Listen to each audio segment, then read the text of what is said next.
Hello everyone, I'm Jay from GameBustersUK. Welcome back to more Digimon Mod Part 61, I believe. Yeah, man, 60 parts. I think it's the most I've ever done so far. Well, it is an RPG. I'm sure Skyward Sword will be probably quite a lot as well.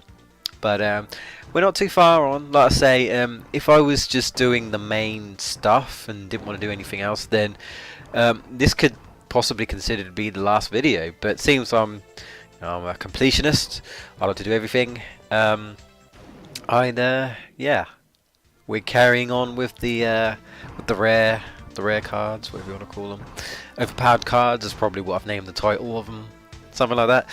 But this card is good, but it's like I say, it's one of those cards that you really do not want their opponent to have, because if they do, and you can't shut it down, you can't get rid of it, you are screwed. There's nothing you can do.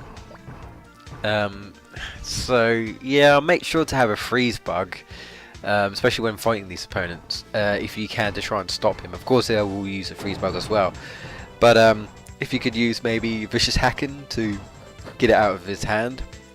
I think I might lose against this guy once. If I do edit it out, I believe. I'm not 100% sure, but this card is really good. It's called Fortune Gate, and basically, how do I explain this? It only comes into effect right at the end, the battle phase, where pretty much throw down any PG cards, I should say, that you're gonna throw down, and then you play your cards down. And then it adds up all your HP and your AP. This card basically says, if the opponent is stronger than me, I'll use this card and I've won the game. That's pretty much what it is. So if you can't stop it, you can't stop it. There's nothing you can do. It's not about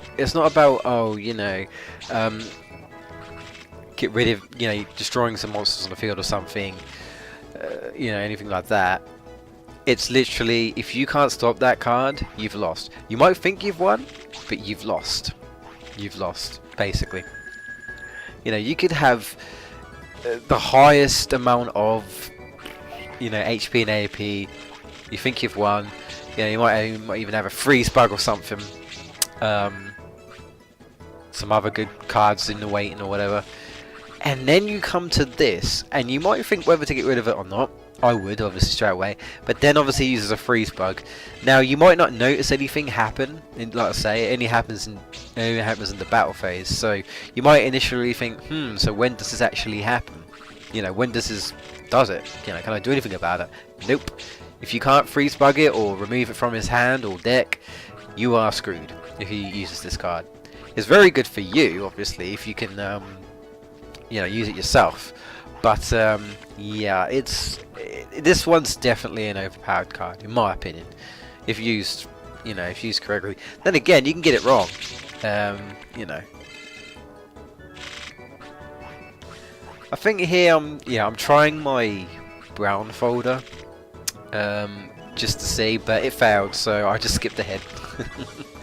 I'm going back to my my summons instead, my summon folder. But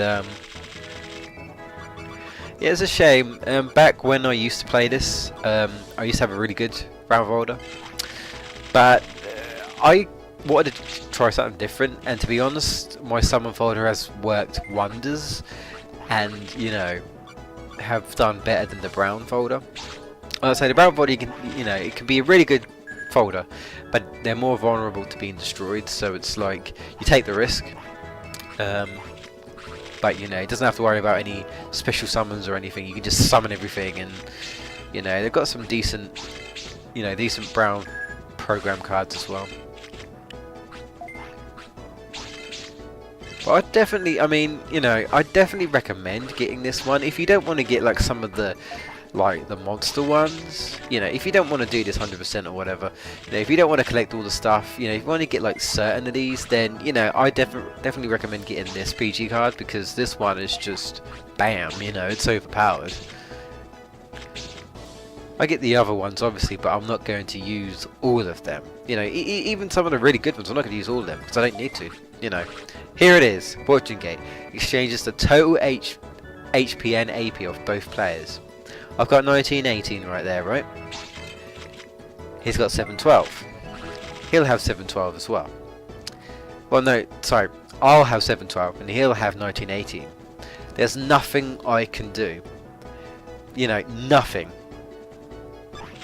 Even if I freeze bug, there's nothing I can do. I've lost. The only way I can win this is actually if I destroy my own card, because then I'll have nothing and I'll get his HP. But I don't know if that will even work. I'm not sure what I do here. I think I'm just pondering. I'm like, is there anything I can do? Nah, that wouldn't do any good. Yeah, I don't know.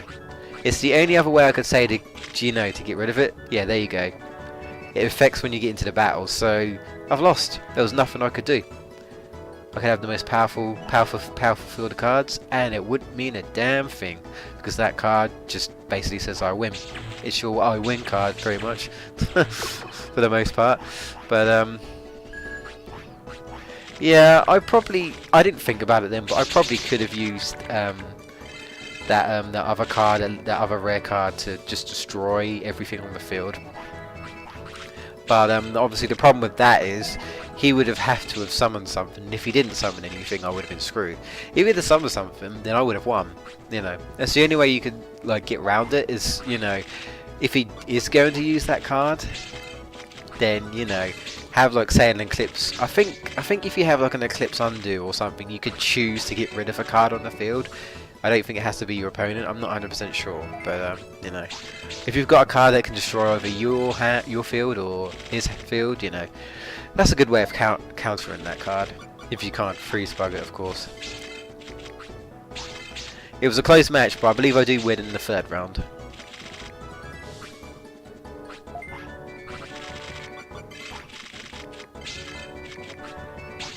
And later on, I don't know if we'll actually fight these opponents, but I know there are opponents. Later on, I'm actually going to, well, I'm not going to, but there will be opponents who actually have like 2 absolute 0 cards and Fortune Gate and other legendary cards. So it's like, yeah, you're not cheating because you're supposed to only have 1. But yeah. Luckily, I believe those ones are optional. You don't have to fight those guys. So, yeah. Basically, after the game, you've got like the extra stuff, and they are really overpowered after the main story. So, yeah, everyone's kind of overpowered. Almost everyone has like rare legendary cards and whatnot of some form or sort. So yeah, battle them at your own risk. You know, you don't get like ultra rare cards if you beat them. You don't. It's literally just whatever you get is whatever you get. You get a high number booster packs, I think, but you know, you're not going to get the best cards for beating these people. It's kind of like Forbidden Memories, where you think you're gonna fight one opponent to win their strongest card, and you actually don't. So, but that's a completely different game altogether. Hopefully you don't hear those pinging sounds. I'm well, Skype open or something, but you shouldn't do. Anyway, here we're actually going to engage in a battle. Yes, an actual Digimon battle, because this guy here, I forgot that you have to kind of speak to him first, if you haven't done already, before he card battles you. This guy here, so he's one of the tamers.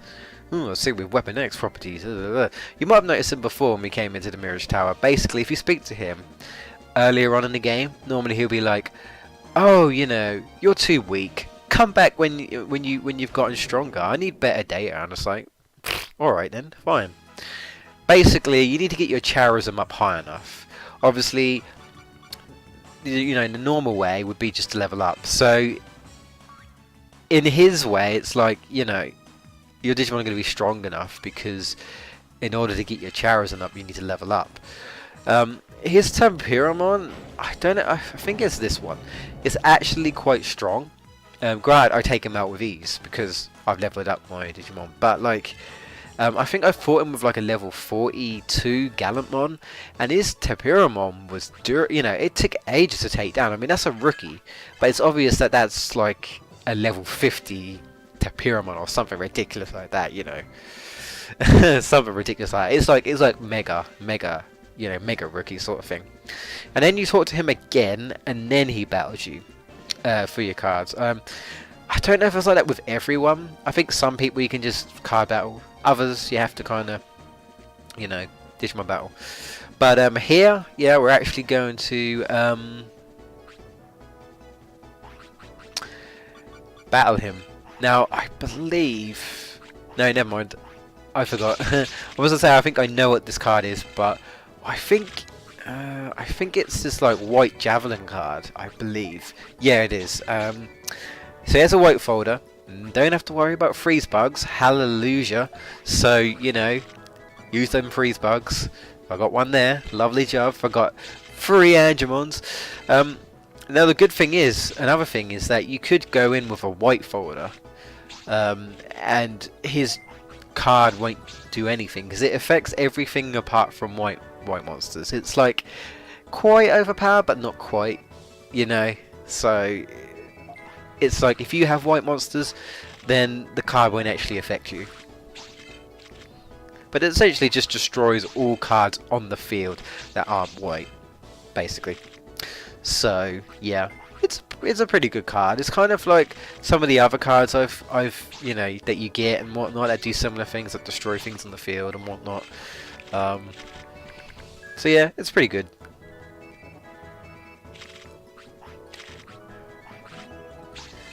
He starts off weak, but obviously like he powers up with gold auras and whatnot.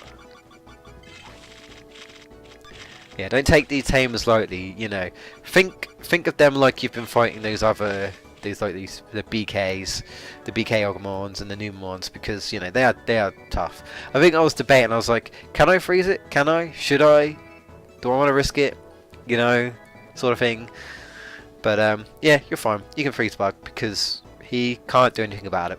Like I say, if you look up the top, you see he's got no blue squares, so that means he doesn't have any blue cards at all. So, and sometimes, sometimes the name of the folder, they'll say like white something folder or something, and you'll be like, oh, it's to do with, white cards, because, white in the name. For some reason that kind of sounds racist. No, but he's not too bad. If anything, I'd probably say because of that one card alone from that last match, the Agumon is probably harder, just because of that one card alone. It's tricky, it's tricky. It's kind of awkward to get around, and obviously he has freeze bugs, so it's like, yeah, if you try and freeze bug his card, he's gonna freeze bug yours. So yeah, you can keep using that white remove. It's gotta do nothing. It's gotta do nothing to me. I'm unaffected.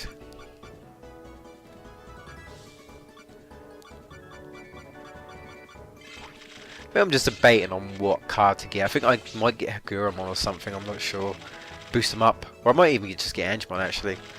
Oh no, okay, I'll get another Aura. Fair enough.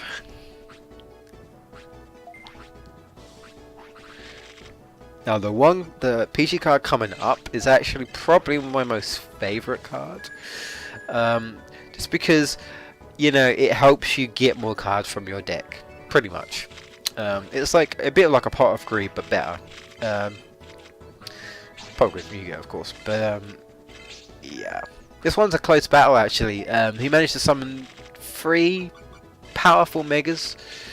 I think Omnimon might even be the most powerful. Oh, sorry, it's I think it's damn, I forgot his name actually. Imperial Digimon Paladin mode. I think it's actually Omnimon is, I think, a fire type actually, not a white type. So I was wrong there. So, well, I guess you call it a light type. I don't know. I don't really light cards, white cards. They literally just call them what it is. Yeah, there it is. There's that card.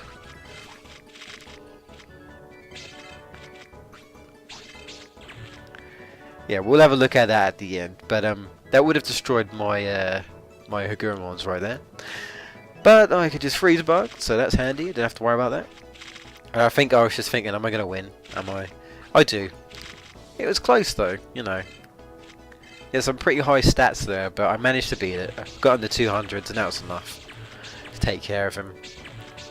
Yeah, definitely, you know, a lot more manageable. I suppose, granted, if I was using my brown folder like I did before, I'd definitely be screwed, you know, because I'd only have brown cards, and obviously that card is going to destroy everything. So, thank you very much for collecting an important day. This guy is kind of a cheery fellow. He likes to take data and whatnot, and you know, I don't know. Like, really, to be honest, like most of the people, they will all pretty much say, oh, you know, I can tell you're not very strong, so don't even bother. So they won't even bother, you know, attempting to battle you, sort of thing. Apart from, I think, like, there's like this old geezer, I'm gonna call him the old geezer, the old geezer tamer. I think he says something like, "What is the meaning of battling?" or something. And I think if you speak to him again, he just says something like, "I need someone to help me with this. Do you know of anyone?" or something like that. And he'll just keep saying stuff like that until, like, you know, until you like get stronger, and then he'll be like, "Oh, you seem to have you seem to have like knowledge of, you know, battles, and you've battled a lot or something. Maybe you'll battle me when your charisma high enough." And then he'll be like, "Oh, thank you. I've got the meaning," or something. I don't know. I don't know why an old guy is playing an online game anyway and pondering about battling. But, well, granted, I guess he's probably, like I say, he's probably been a tamer since he was young and, you know, brought up with it and all and whatnot. Then again, who can say, you know, oh, I've actually been inside the net. How crazy is that? Some weird stuff, man. If that happens, if that happens later on in the future, man, I don't know. I think everyone wouldn't even want to be in the real world anymore. It's just like, you know, everything's functioned by computers, machines, you know. It's Skynet all over again. Now, I got lost here because I was looking at the guide. I haven't talked much about the guide because it's a crap guide.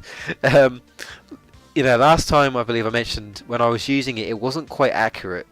Whoever did the guide, you know, someone was saying like, oh, it's like the furthest Digimon hole at the back on this level, blah, blah, blah. It's like, okay, so I'll go to it. The furthest one, okay. Went through it, looked everywhere, got lost, couldn't find it. I was like, this isn't right. So then I found a video, because I was reading the guide. I found a video, and this guy was going into the one below, and I followed him, and he went the right way, and I was like, well, then this guide is wrong again. You know, it was saying the furthest one, but it wasn't actually the furthest one. It was the one below the furthest one, which it didn't say that. It just said the furthest one to the, and I was like, well, okay. You know, and it was like, I think it said like on the third floor or something, and it was actually on the second floor. So, you know, things like that, when you follow a guide, you think, oh, you know, this is good, and then it ends up just completely screwing you over. And, you know, even though I've played this game so many times, the circuit boards still confuse me. They do, because they're just so confusing. Everything looks the same apart from a few color changes, but, you know, there's so many dead ends. It's just picking that right dead end, really, you know. Now, do I lose? I probably do. Well, it's quite a long video, so I do speed it up. No, actually, I don't. I don't lose, I don't think. Yeah, at some point in this video, I do speed it up. I wanted to keep it in because I didn't actually lose, so it just took a long time. I got a draw, first off, and then I won on the final one. But I thought, you know, this is quite long. I was like 27, 28, and there wasn't really much else I could really cut out. And, you know, because I cut out my losses for the most part.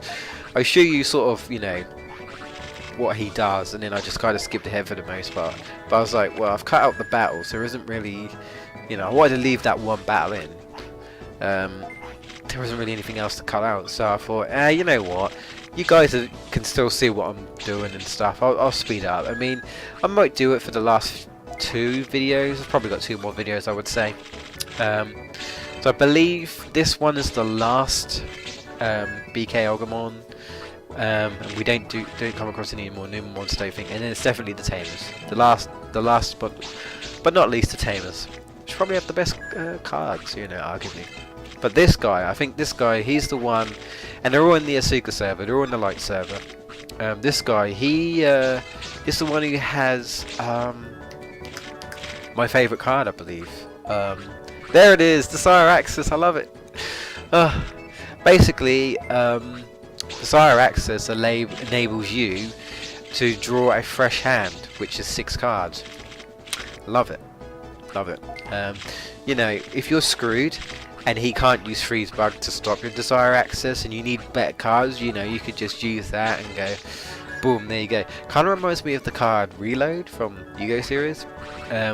It's not quite the same, but basically Reload, what it does is a magic card that basically you put all your hand together, put it back on your deck, shuffle, and then draw the same amount.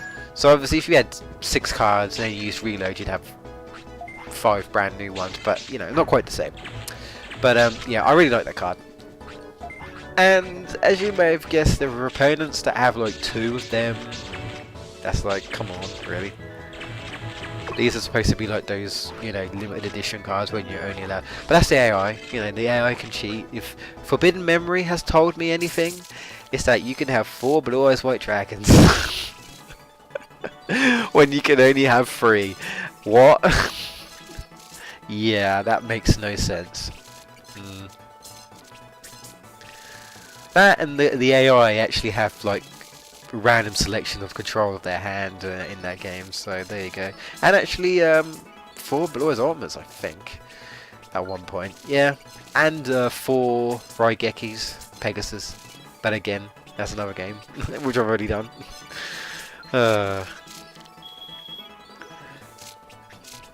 So he has a kind of a mixture deck. He doesn't really have like a white fold or a blue fold or fire fold or whatever. His is just all kind of mixed elements, you know.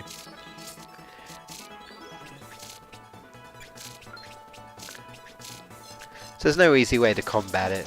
Luckily, as far as I know, he doesn't really have like cards that can destroy your cards. It just has that Desire Access, which allows him to just get a fresh new hand. I mean, the only problem with Desire Access, the downside, is if you do have a hand, then you have to trash your hand in order to get that new hand. So you might not want to. So the best thing to do would be to use those cards if you can, and then leave Desire Access last. So then when you use it, you've got no cards to trash, and you just draw a fresh new hand. Of course, if you've got monsters that you can't get rid of because you want to summon them and you want to use, you know, Desire Access sooner, then, you know, you make sacrifices. But it's still a pretty good card. And I win! Yahoo! And, Rare Booster 5, not bad. So yeah, my favourite PG card. Legendary PG card. Love it. Gonna add it to my deck. Don't know what I'm gonna replace it with. I can't remember what I replace it with, but yeah, no, I love it. I love it. I could, yeah. Okay, I'll replace the Charge Town with it. Anyway, guys, thank you for watching. And in the next episode, we're going to be continuing with the Tamers and getting the rest of the legendary cards. I've been Jay from the GameBustersUK. See you next time. Take care.